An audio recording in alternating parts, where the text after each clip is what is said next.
नमस्कार, आप देख रहे हैं न्यूज 24। आपके साथ मैं हूं रवि ठाकुर। 2024 के दूसरे चरण का मतदान खत्म हो गया है। देश के 88 लोकसभा सीटों पर 1198 प्रत्याशियों की किस्मत ईवीएम में लॉक हो गई है। लेकिन दूसरे चरण के चुनाव ने यह तय कर दिया है कि जो भी इस राउंड में लीड लेगा, जीत उसी की होगी। हालांकि इस बार मुकाबला एनडीए बनाम इंडिया गठबंधन का है, लेकिन कई सीटों पर मामला त्रिकोणीय भी है। ऐसे में यूपी, बिहार से लेकर महाराष्ट्र, राजस्थान में एनडीए के रास्ते पिछले चुनाव के मुकाबले ज्यादा कठिन नजर आता है। 2024 के चुनाव में पूरा सियासी समीकरण बदला सा है। हालांकि पहले चरण के मुकाबले दूसरे चरण में मतदाता ज्यादा जागरूक दिखे, लेकिन सवाल यह है, आखिर कौन सा वोटर किसके पाले में गया, किसके पाले से छिटका? देखिए दूसरा चरण किस कारण।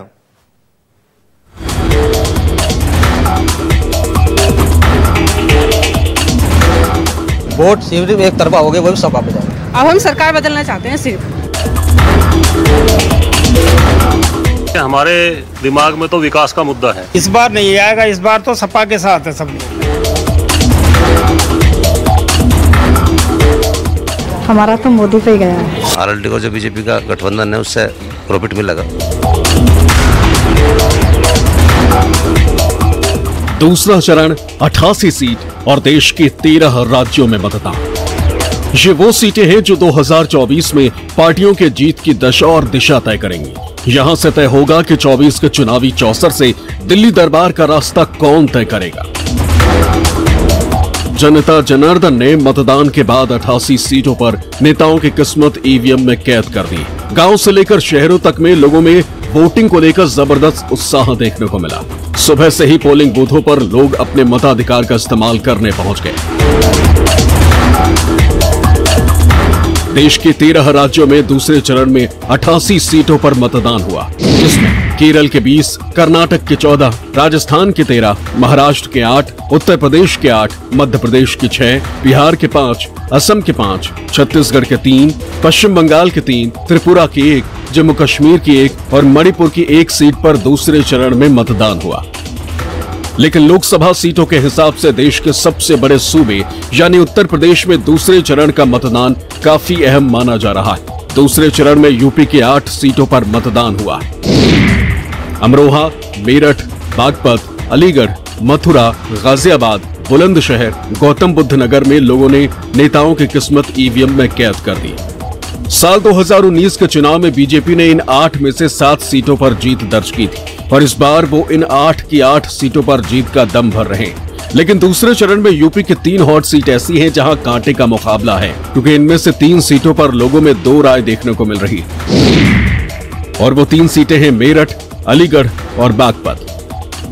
इन 3 सीटों ने यूपी के दूसरे चरण के मतदान को काफी रोचक बना दिया है। सबसे पहले बात मेरठ की करें तो यहाँ मुकाबला बीजेपी बनाम सपा का है। उत्तर प्रदेश के मेरठ से रामायण सीरियल के राम यानी अरुण गोविल बीजेपी के उम्मीदवार हैं।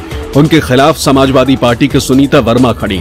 हालांकि बीएसपी ने देवव्रत त्यागी को मैदान में उतारकर मुकाबला त्रिकोणीय कर दिया। दरअसल यहाँ जंग स्थानीय बनाम बाहरी की है। कुछ लोग अरुण गोविल को बाहरी बता रहे हैं, लेकिन पिछले 3 बार से बीजेपी यहां से जीत दर्ज कर रही है। ऐसे में न्यूज 24 की टीम ने आम लोगों की राय जाननी चाहिए तो लोगों के अलग अलग विचार नजर आए। अरुण गोविल जो कि भगवान राम के किरदार को निभाया उन्होंने और सबको याद है, क्या वो एक फैक्टर है यहाँ पर वोटिंग में? नहीं, पहले कभी उनको यहाँ चेहरा देखा नहीं गया, तो ये हमारे लिए तो यहाँ राजनीति में तो नए हैं बिल्कुल। अच्छा, हम उनको एक हीरो की नजर में देखते हैं तो वो हीरो ही है बस हमारे लिए। अच्छा, बाकी वो फैक्टर नहीं है वोटिंग में? नहीं, वोटिंग में कभी उनका नाम ही नहीं आया। गोविल साहब नहीं, यहाँ नहीं देखा, अभी तक यहाँ नहीं आए, इधर नहीं देखा। हमारा इशू ये है कि ये जो गवर्नमेंट है इसमें सब जो लोग है बेरोजगार है, इस टाइम पे काम कारोबार बिल्कुल भी नहीं है, हर आदमी परेशान है। हमारे दिमाग में तो विकास का मुद्दा है। पिछली बार 2 बार से भारतीय जनता पार्टी की सरकार बनी है, तब से मेरठ में विकास बहुत हुआ है। लोगों को विकास चाहिए। जहाँ पे आप खड़े हो इस टाइम यहाँ 3 फुट पानी होता था, आज आप देख सकते हो रोड नई बन गई है। यही विकास है, इसी का ही मुद्दा जो हम आगे लेके जा रहे हैं। यानी यहाँ लोग 2 धड़ों में बटे नजर आ रहे हैं। एक तबका बीजेपी के साथ खड़ा नजर आता है तो वहीं दूसरा धड़ा खुलकर परिवर्तन की बात कर रहा है, यानी इंडिया गठबंधन को चाह रहा है। अगर मेरठ के जातीय समीकरण की बात करें तो मेरठ में कुल मतदाता है 18,94,144, जिसमें पुरुष मतदाता की संख्या 10,21,485 है। वहीं महिला मतदाता है 8,50,525, मुस्लिम मतदाता है 5,50,000, दलित 3 लाख, उसके बाद वैश्य जो है 2.5 लाख, ब्राह्मण 1.5 लाख, ठाकुर 60,000, जाट 1 लाख, गुर्जर 90,000, पंजाबी 50,000, कश्यप 50,000, सैनी 50,000, अन्य 2.5 लाख।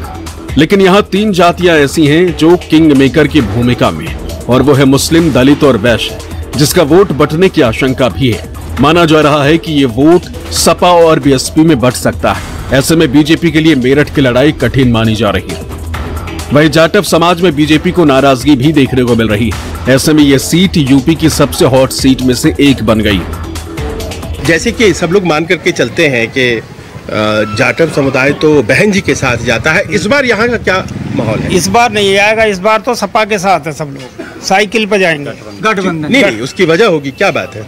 बस अब हवा तो चारों तरफ की चलती है, उनकी चल रही है। अरुण गोविल जो कि भाजपा के इतने बड़े सेलिब्रिटी हैं, हाँ, इतना बड़ा चेहरा आए यहाँ पर, तो उनकी तरफ बहुत से लोग भारतीय जनता पार्टी को पिछली दफा यहाँ वोट किए थे इसी जगह से। जी। तो क्या अरुण गोविल जी को वोट जाएगा? देखो, कुछ वोट है जो कि अरुण गोविल जी को भी जाएगा, लेकिन ज्यादा जो झुकाव है हमारे यहाँ पर, जो कैडर जो है, जो मूल वोट जो है वो बसपा की है, लेकिन अब की बार जो है बदलाव है और साइकिल पे ज्यादा वोट जा रहा है।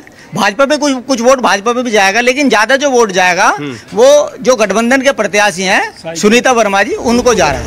वहीं दूसरी सबसे हॉट सीट है अलीगढ़। यहाँ भी इस बार मुकाबला कांटे का माना जा रहा है, क्योंकि मैदान में बीजेपी, समाजवादी पार्टी और बीएसपी तीनों हैं। बीजेपी ने यहाँ ब्राह्मण उम्मीदवार सतीश कुमार गौतम को जीत की हैट्रिक लगाने के लिए मैदान में उतारा है। वहीं समाजवादी पार्टी ने पूर्व सांसद चौधरी विजेंद्र सिंह पर भरोसा जताया, तो वहीं बसपा ने भगवा खेमा छोड़कर हाथी पर सवार हुए ब्राह्मण हितेंद्र कुमार उर्फ बंटी उपाध्याय पर दाव लगाया है। ऐसे में अलीगढ़ में त्रिकोणीय मुकाबला देखने को मिल रहा है। अलीगढ़ में पिछली बार के सतीश कुमार गौतम ने जीत दर्ज की थी, तो वहीं दूसरे नंबर पर बीएसपी के अजीत बालियान रहे और तीसरे नंबर पर उस वक्त कांग्रेस में रहे चौधरी विजेंद्र सिंह भी रहे थे। ऐसे में इस बार अलीगढ़ की जनता क्या सोचती है, आप खुद सुनिए। अलीगढ़ के क्या मन में चल रहा है कि क्या है बात जिसको लेकर के यहाँ पे लोग वोट कर, कोई बदलाव है या फिर सब ठीक है? बदलाव तो देखिए है थोड़ा बहुत, बीजेपी की सरकार आने से, जो योगी की सरकार काम अच्छा कर रही है राज्य सरकार राज्य में।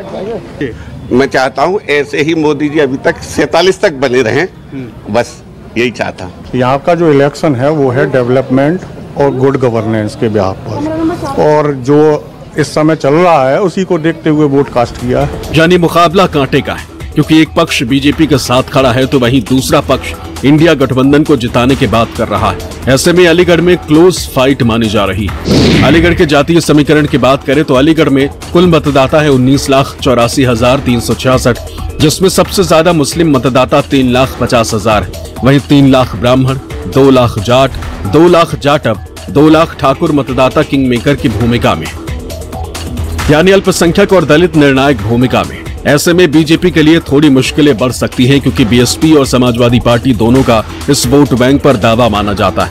तीसरी सबसे हॉट सीट मानी जा रही है बागपत लोकसभा सीट, जहां आरएलडी, सपा और बसपा के बीच सीधा मुकाबला देखने को मिल रहा है। पिछले चुनाव में ये सीट बीजेपी के खाते में गई थी, लेकिन इस बार जयंत चौधरी के आरएलडी से गठबंधन की वजह से ये सीट आरएलडी के खाते में गई। आरएलडी ने इस सीट से डॉक्टर राजकुमार सांगवान को टिकट दिया है। सपा ने अमरपाल शर्मा को चुनावी मैदान में उतारा है, जबकि बसपा ने प्रवीण बैसला को टिकट दिया है, जिससे यहाँ त्रिशंकु मुकाबला बन रहा है।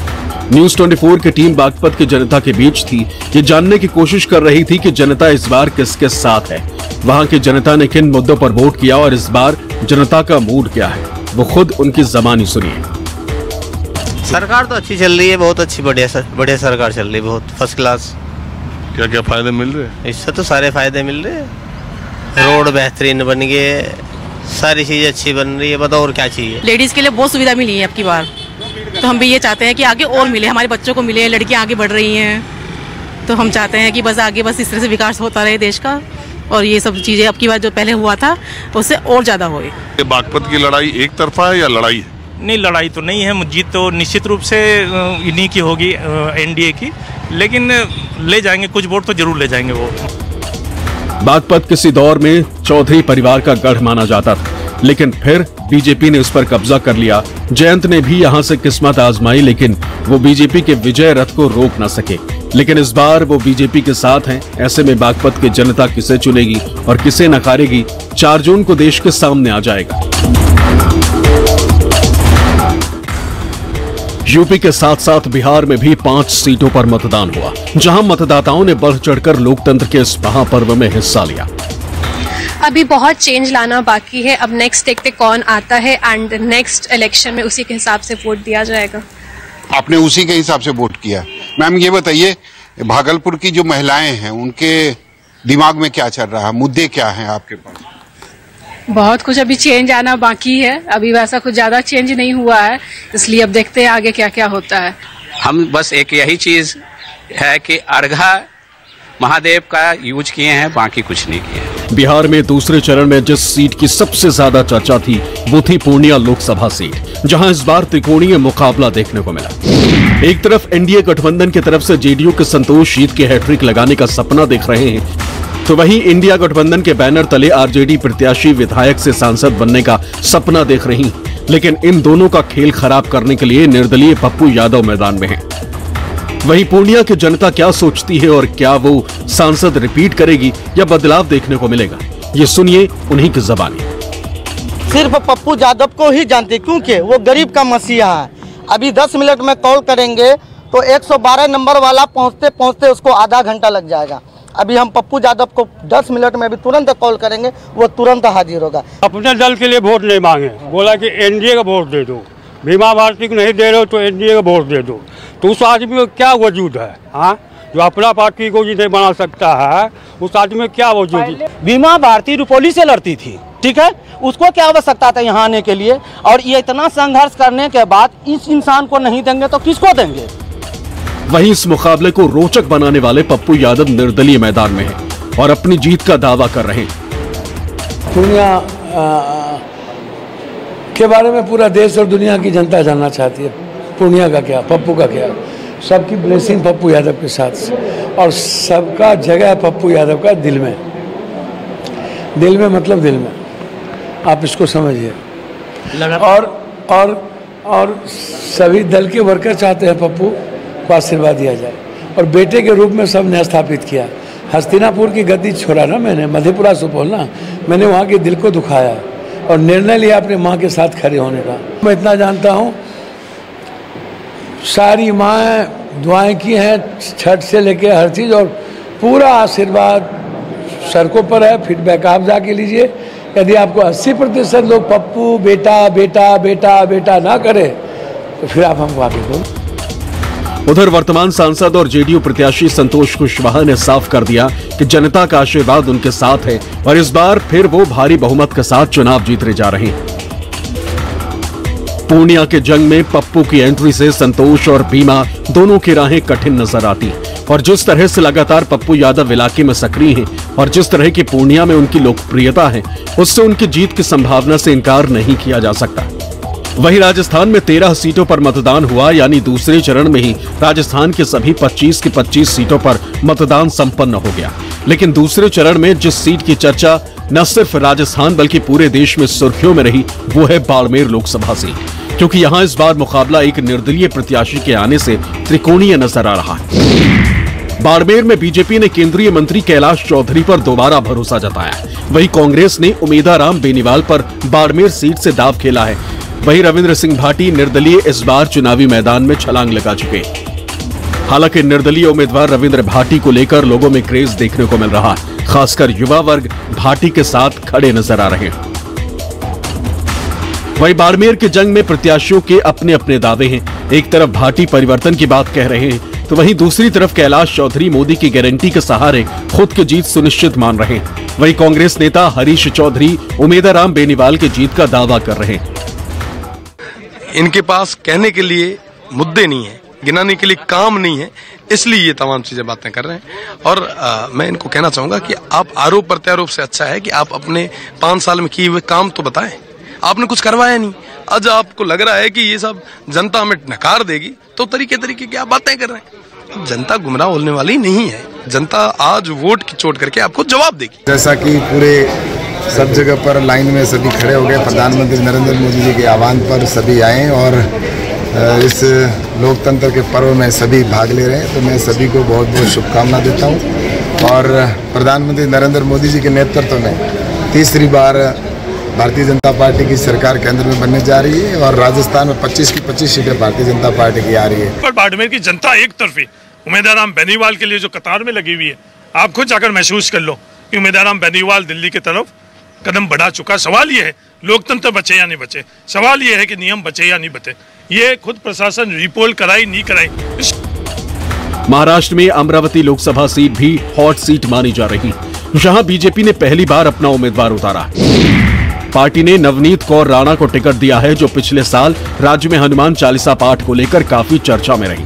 बता दें कि शिंदे गुट और बीजेपी के स्थानीय नेता राणा की उम्मीदवारी के खिलाफ, वहीं राज्य में गठबंधन के तहत ये सीट कांग्रेस के खाते में आई। पार्टी ने बलवंत वानखेड़े को यहां से चुनावी मैदान में उतारा है। बलवंत वानखेड़े अमरावती लोकसभा क्षेत्र में पड़ने वाली दरियापुर विधानसभा से विधायक हैं। वहीं नवनीत राणा अपने पति के साथ बाइक पर बैठकर वोट देने पहुंची। उन्हें उम्मीद है कि इस बार जनता उन पर भरोसा जताएगी और मोदी के हाथों को मजबूत करेगी। नवनीत राणा कितना महत्व रखती है मुझे नहीं पता, पर इस देश के प्राइम मिनिस्टर जी और इस देश के युवक और इस देश की ताकत, इस देश की शक्ति, मतलब हमारे देश के प्रधानमंत्री और इस देश का परिवार बहुत महत्व रखता है। तो जीत मेरे नरेंद्र मोदी जी की होगी और कमल की होगी। यूपी से लेकर बिहार और राजस्थान से लेकर महाराष्ट्र तक में दूसरे चरण के मतदान ने सभी पार्टियों की टेंशन बढ़ा दी, क्योंकि इस बार चुनाव एनडीए बनाम विपक्षी एकता के बीच है। ऐसे में दूसरे चरण के मतदान में जनता जिसे जिताएगी, बाकी चरणों में उसके रास्ते आसान हो जाएंगे। मेरठ से संजीव त्रिवेदी, अलीगढ़ से प्रशांत देव, बागपत से राजीव रंजन, भागलपुर से सौरभ कुमार और पूर्णिया से अमिताभ ओझा, न्यूज़ 24।